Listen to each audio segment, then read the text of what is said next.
On est avec nous en studio. Le retour de la survenante. C'est quelqu'un de chouette que j'ai pas vu depuis 2 ans.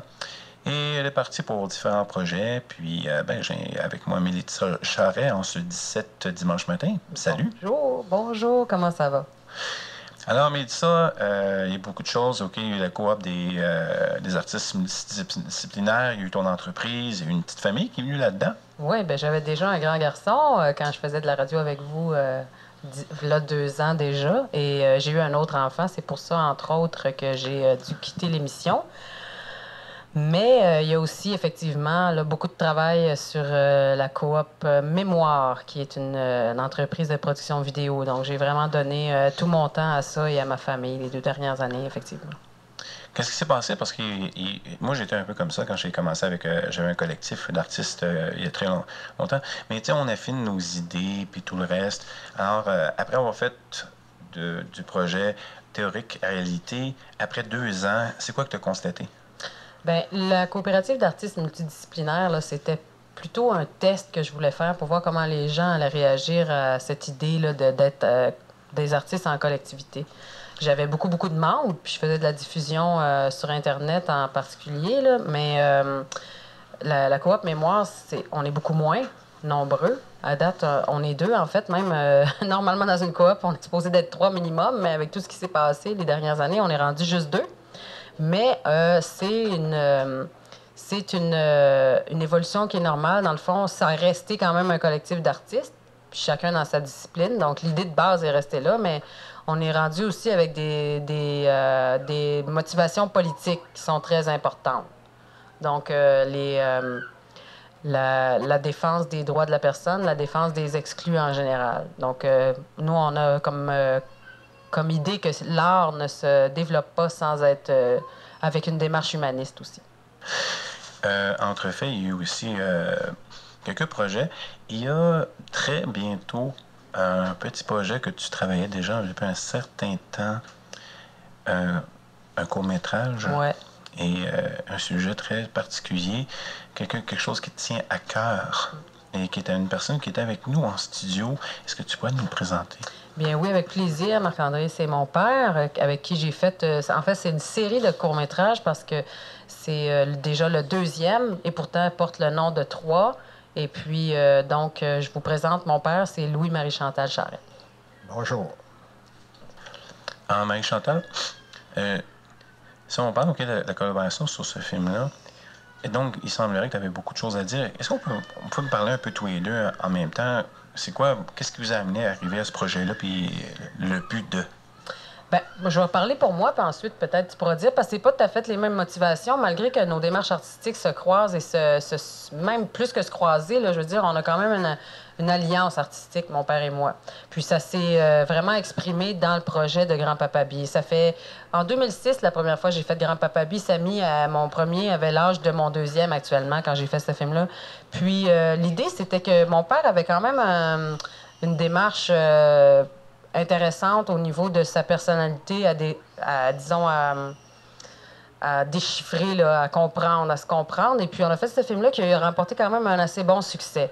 La raison du deuxième film, c'est parce que il y a eu des changements dans sa situation, puis aussi, c'était un petit peu en réaction à ce que les gens disaient quand ils ont vu le premier. Puis là, ça va être lui qui va plus pouvoir vous l'expliquer, parce que le sujet comme tel, c'est beaucoup sur sa personnalité, sur son combat, qui est aussi le mien, mais que j'avoue que je suis un petit peu au deuxième plan là-dedans. Moi, mon combat dans la démarche est plus artistique et aussi en tant que la fille d'un homme qui a été persécutée, je pèse mes mots, et puis pour des raisons qui sont liées au sexisme, et donc je me sens extrêmement concernée aussi.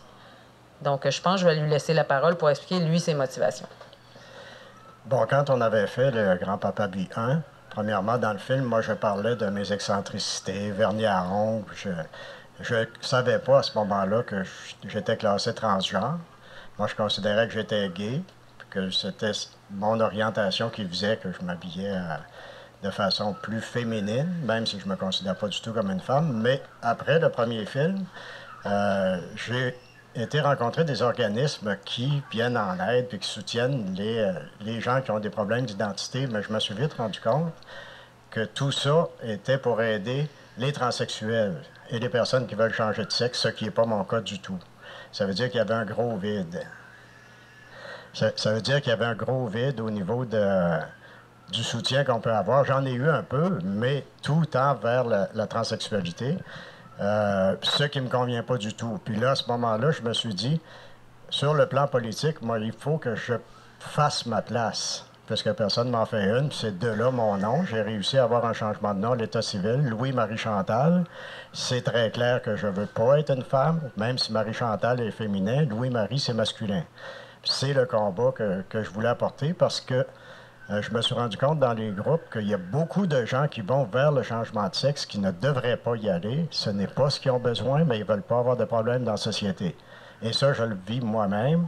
Parce que si je passe dans le métro pour une femme, j'ai la paix comparée à si le monde se rend compte que je suis habillé comme ça, mais je suis un homme. Là, je me fais dévisager et mépriser carrément. Fait qu'on peut comprendre que des gens vont choisir de changer de sexe, mais moi, je trouve que c'est dramatique qu'une société oblige des gens à changer de sexe, à se faire opérer, parce qu'elle n'est pas capable d'admettre qu'entre les deux genres, il y a quelque chose, là. Qu'on n'est pas obligé d'être un joueur de hockey ou une drag queen.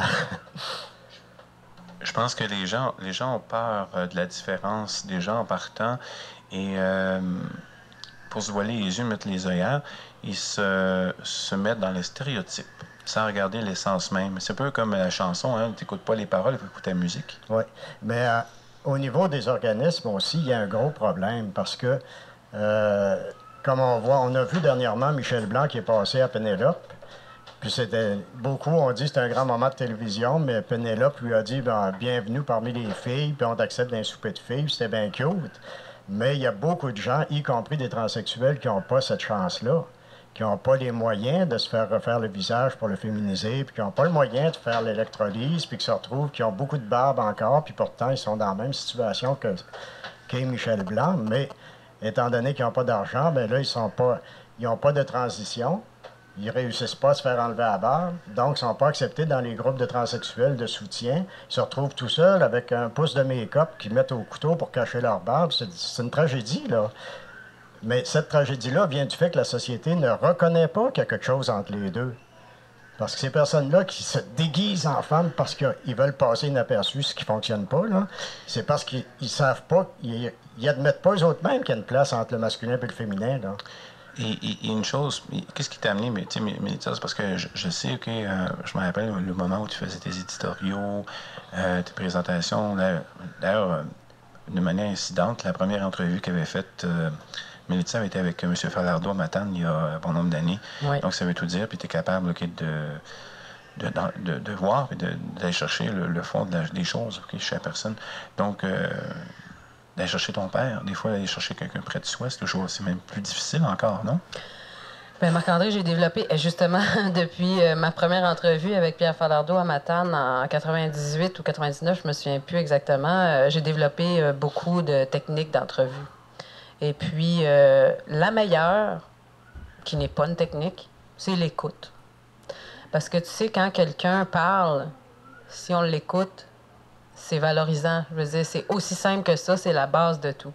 Tu sais toi-même, en étant intervieweur, que si on pose des questions, puis que c'est un riff, tu sais, c'est comme mécanique, puis ça n'a pas de conviction, la personne ne se sent pas à l'aise de répondre. Mais tandis que quand on écoute comme il faut la personne, qu'on a un réel intérêt, c'est là que ça marche. Puis mon père, il faut dire que je lui lève mon chapeau pour sa générosité dans ça. Parce qu'on a fait un vidéoclip aussi promotionnel qui est disponible en ce moment sur YouTube, qu'on peut trouver sur ma page Facebook ou sur ma page YouTube ou sur la page YouTube de Coop Mémoire. Et puis, facilement accessible par notre site web www.mémoire.coop. On peut voir le vidéoclip. Mon père, dans celui-là, a accepté d'être dans la plus grande intimité. Donc, ça prend, oui, quelqu'un de professionnel avec un regard, mais c'est ce que je fais, c'est mon métier, bien sûr, et ma passion, mais mon père a été d'une grande générosité aussi.